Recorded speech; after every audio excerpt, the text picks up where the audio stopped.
भारतीय नौदलाने गुलदार ही नौका महाराष्ट्र शासनाला दिलेली आहे आणि त्याच्यामध्ये संग्रहालय हे समुद्राच्या आतमध्ये असेल आणि अशा तऱ्हेचं भारतातलं हे पहिलंच संग्रहालय आहे। ज्या ठिकाणी निवती बेटं आहेत त्या ठिकाणी समुद्री प्रवाळ आहेत, त्याच्याचबरोबर पाणबुडीचा प्रकल्पसुद्धा त्या ठिकाणी प्रस्तावित आहे।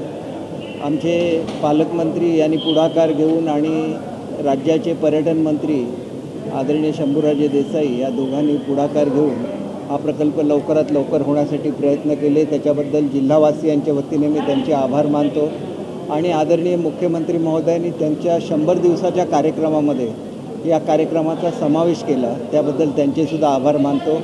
आदरणीय पंतप्रधान महोदयांनी ही नौका महाराष्ट्राला दिली, एवढंच नाही तर 50 कोटी रुपये हे या प्रकल्पासाठी दिले, त्यांचेसुद्धा आमच्या जिल्ह्यातील जनतेच्या वतीने आभार मानतो।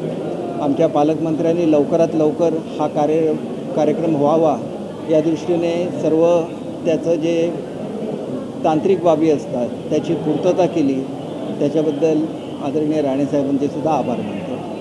साहेब, नेमकं संग्रहालय कसं आहे, काय काय असणार बेसिकली सांगा। एकंदरीत जसं केसरकर साहेब म्हटले की पर्यटनाच्या दृष्टिकोनातून आणि जलपर्यटनाच्या दृष्टिकोनातून हा फार मोठा प्रकल्प आमच्या सिंधुदुर्गामध्ये येतो आहे।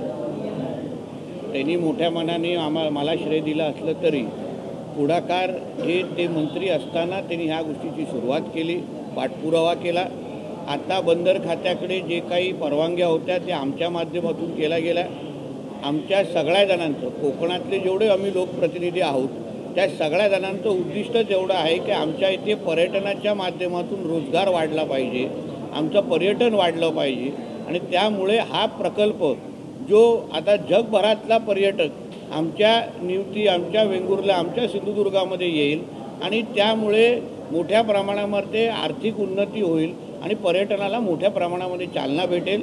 एक्झॅक्ट नेमकं त्या प्रकल्पामध्ये काय असणार त्या बाबतीचं एक वेगळं प्रेझेंटेशन लवकरच आम्ही सगळे तुमच्यासमोर आम्ही घेऊन येणार आहोत।